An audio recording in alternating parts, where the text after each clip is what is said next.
हाय मित्रांनो, मी आले मुगाच्या म्हणजे शेंगा पेरल्यात ना, तर त्या रानात आले ते मुगाच्या शेंगा न्यायला. कारण कृष्णा बीडला राहतोय ना, तर त्यांनी फोन करून सांगितलं मम्मी मुगाच्या शेंगा घेऊन ये. तर हा काय अशा मुगाच्या शेंगा आल्यात, तर तोडायला चालू होता.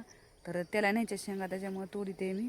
तर आता बऱ्याच तोडल्यात, म्हणजे त्याला खायापुरते न्यायच्यात ना, आता बीडला राहायला त्याच्यामुळं. तर हे बघा आमचा असा मुग आहे, म्हणजे ह्या अशा शेंगा आल्यात एकदम. तर हे बघा चांगल्यात का शेंगा ह्या. तर यात तुम्ही पण नक्की या शेंगा खायला, कारण मुगाच्या शेंगा खायला छान लागतात. आणि बघा तोडायला चालू होता, निबर निबर तोडीत आहे. कारण कवळ्या पण नाहीत अजून, लई नाही तोडायला आल्या, पण तरी पण तोडायला. कारण त्यांनी नादच धरला मम्मी शेंगा घेऊन ये खायला, मम्मी शेंगा घेऊन ये. तर हे बघा अशा तोडायला चालू होतं मोठ्या मोठ्या बघून. तर हे अशा मुगाच्या शेंगात निबर निबर. तर हे आता त्याला न्यायच्यात हा. तर बघा हे मुग त्या दिवशी कारण एवढ्या नव्हत्या, फुलं होते, पण आज भरपूर शेंगा चांगल्या आल्यात हा. आणि निब्बर पण झाल्यात, म्हणजे खायाजोगत्या.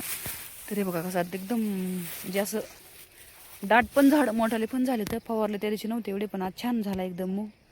आणि शेंगा पण चांगल्या लागल्यात, ह्या अशा शेंगा लागल्यात ह्या एकदम. हे एका झाडाला हका शेंगा अशा ह्याच्यात दाट लागल्यात. हे बघा असा मुगाच्या शेंगा आता. आणि झाडं पण आता छान झाले त्याच्यापेक्षा मोठे मोठे. तर ह्या शेंगा बघा. तर हे असा मूग आहे, कारण त्यांनी सांगितलं म्हणलं तर चला घेऊन या सापडून सापडून तोडायला त्याला खायापुरत्या. तर आलते मी. तर हे असा आमचा मुग आलाय बघा. त्या दिवशी म्हणजे फुलं पण होते, पण असं हे असे इतकं शेंगा वगैरे नव्हत्या. तर आज शेंगा पण भरपूर आल्या आता.